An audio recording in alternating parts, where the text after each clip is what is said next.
아담과 하와가 범죄했을 때 하나님은 여인의 후손을 통해서 사단의 권세를 깨뜨리고 구원할 것을 약속하셨습니다. 그리고 계속해서 아브라함에게 또 다윗에게 또 약속하시고 아브라함과 다윗의 후손으로 이제 예수님이 오시는데, 그러나 실상은 요셉의 아들이 아니고 하나님의 아들입니다. 성령으로 잉태되어서, 마리아에게 성령으로 잉태되어서 오신 하나님의 아들입니다. 그러니까 하나님이 육신으로 이제 성령으로 잉태되어서 우리를 구원하러 오신 것입니다. 그래서 예수님의 이름은 자기 백성을 우리 죄에서, 그죠? 자기 백성을 그들의 죄에서 구원하시려고 오신 예수, 그것이 바로 예수님의 이름입니다. 이것은 또 선지자를 통해서 여러 모양으로 말씀하셨고, 예수님은 성령으로 오시어서 완전한 사람으로 약속한 말씀대로 사셨고, 그래서 모든 사람들이 예수님의 모든 행적을 보면서 약속하신 구주 예수님이시구나, 그것을 알게 됩니다. 네. 그래서 하나님은 예수님을 통해서 우리를 구원하시고 우리 죄값을 치러주시고 우리를 자녀 삼는 것입니다. 이 은혜를 온전히 믿고 그 은혜를 다 누릴 수 있는 모습들이 지금 축원합니다. 아브라함과 다윗의 자손 그리스도의 계보라 그랬습니다. 네. 여기서 보면 또 무엇이 나오느냐 하면 이방 여인들이 이제 예수님의 족보에 들어가는 모습이 있습니다. 이것은 한편으로 아브라함과 다윗의 그런 모습도 부족한 모습이잖아요, 그죠? 그 때문에 그래도 뽑아서 믿음의 여인을 뽑아서 그 아브라함의 그 이제 계보에 들어갈 수 있게 해서 어쩌면 믿음을 보충해주는 그런 모습을 볼 수 있습니다. 믿음을 보충해주는 모습. 그래서 여인들이 어떤 여인이 들어갑니까? 믿음의 여인들이 들어갑니다. 그죠? 믿음의 여인 들어가서 그 믿음의 대를 온전히 굳건하게 만들어가고 계속 이어가주는 그런 모습이 나옵니다. 네. 또 누가 나오냐 하면 유다는 다말에서 그랬습니다. 다말은 유다의 며느리입니다. 그러나 유다의 아들이 어떻게 했습니까? 가나안 여인을 아내로 맞이하면서 그것을 하나님께 인정할 수 없는 그런 모습이 되어집니다. 그랬을 때 하나님은 어떻게 합니까? 하나님은 그 유다를 통해서 다시 아들을 낳을 수 있게끔 그렇게 해주시면서 하나님은 믿음을 계속 이어가면서 그 약속한 대로 아브라함과 다윗의 후손으로 예수님을 보내주십니다. 예수님을 보내주시는데 그 족보에 올려서 약속하신 대로 내가 이렇게 하나님의 아들을, 하나님을 이렇게 내가 너에게 보내서 너희들을 구원한다. 그래서 하나님은 이루시는 것입니다. 네? 이것은 사람의 생각으로 이해가 되지 않는 모습일 수도 있습니다. 왜냐하면 성령으로 잉태된다는 것은 사람이 이해할 수가 없잖아요. 그죠? 그러나 누가 하시는 겁니까? 하나님이 하시는 것입니다. 또 하나님께서 천지만물을 만드시고 모든 식물과 동물을 만들고 사람을 만들었을 때 이것이 이해가 되어집니까? 안 되어집니까? 사람이 살아가는 그 자체가 이해가 되어집니까? 안 되어집니까? 우리가 그렇게 살고 있기 때문에 그렇지만 실질적으로 사람이 잉태되고 자라고 그런 걸 참 이해하기 굉장히 어려운 거거든요. 생명 자체를 우리는 이해하기가 어려운 거예요. 생명 자체를. 그러나 하나님께서 생명을 주장하시면서 더 나아가서 사람에게는 영원한 생명을 주시어서 하나님과 함께하도록 은혜를 베풀어 주십니다. 하나님께서 왜 아들을 보내서 이렇게 우리를 지하에서 데려주셔서 구원하겠습니까? 우리가 하나님의 형상대로 지음받은 사람이기 때문에, 하나님과 함께 영원히 살아가야 될 존재이기 때문에 하나님은 지옥 가서 사는 것이 아니고 하나님과 함께 천국에서 살게 하시려고 하나님이 이렇게 은혜를 베풀어 주셨습니다. 처음에는 하나님께서 만드신 땅에서 우리와 함께 이제 왔다 갔다 하면서 우리와 함께 하면서 살도록 하나님은 그렇게 주었습니다. 사람을. 근데 사람이 죄를 범해서 어떻게 합니까? 죄를 범해서 대적에 속했잖아요. 그죠? 사단의 권세에 짓밟혀 있잖아요. 그러나 하나님은 그렇게 버려두는 것이 아니고 다시 사단을 상대로 해서 우리를 구원하시는 일에 사람이 할 수 있는 일이 아니에요. 그렇기 때문에 어떻게 합니까? 하나님께서 아들을 보내어서 우리를 구원하시는 것입니다. 구원하시는데 어떻게 구원하시는 것입니까?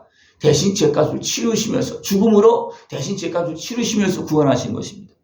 그 구원하시는 구주 예수님을 보내시기 위해서 성령으로 잉태되어서 하나님이 사람으로 오시어서 우리를 구원하시는 것입니다. 이것이 오늘 마태복음 1장에서 기록되어서 예수님이 누구시냐? 바로 우리를 구원하러 오신 하나님의 아들이시다.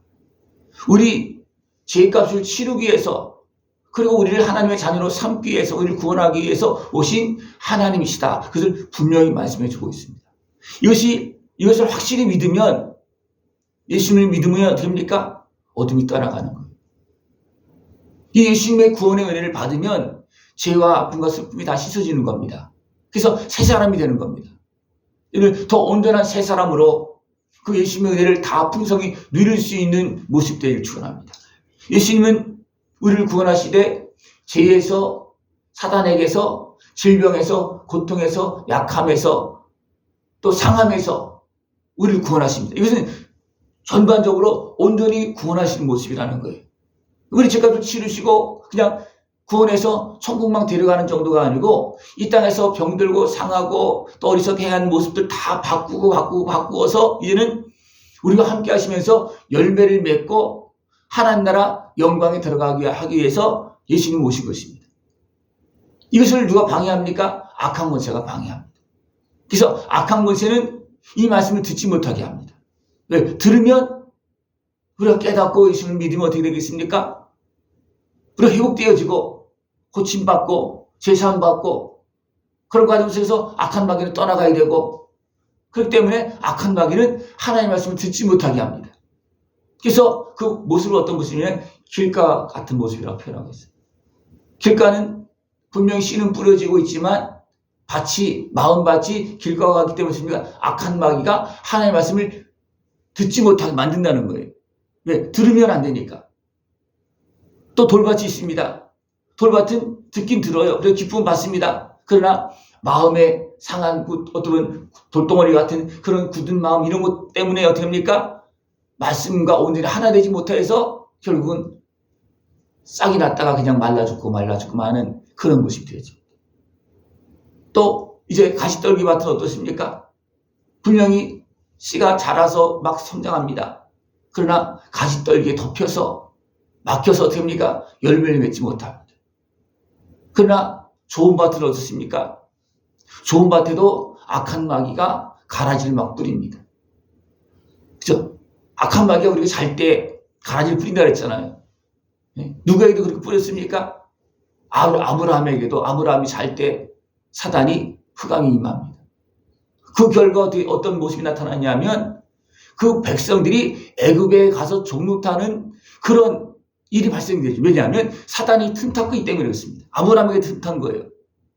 그래서 그런 문제를 해결해 주기 위해서 하나님은 어떻게 합니까? 아들의 생명을 통해서 거기서 우리를 건져주는 겁니다. 하나님께서 만드신 그 백성 아브라함의 후손들도 이미 죄악에 물들어 있고 틈타고 있기 때문에 온전히 해결된 것이 아니기 때문에 예수님의 십자가 은혜를 통해서 온전한 백성으로 되어지고 온전한 하나님의 자녀로 되어집니다. 그러니까 아브라함도 온전한 믿음으로 개인적으로 어떻게 보면 그 믿음으로 하나님의 자녀가 될 수 있죠, 그렇죠? 그러나 그 육신적으로 흐르는 그 모든 혈통은 어떻습니까? 온전한 하나님의 백성으로도 온전히 안 됐습니다. 그래서 어떻게 합니까?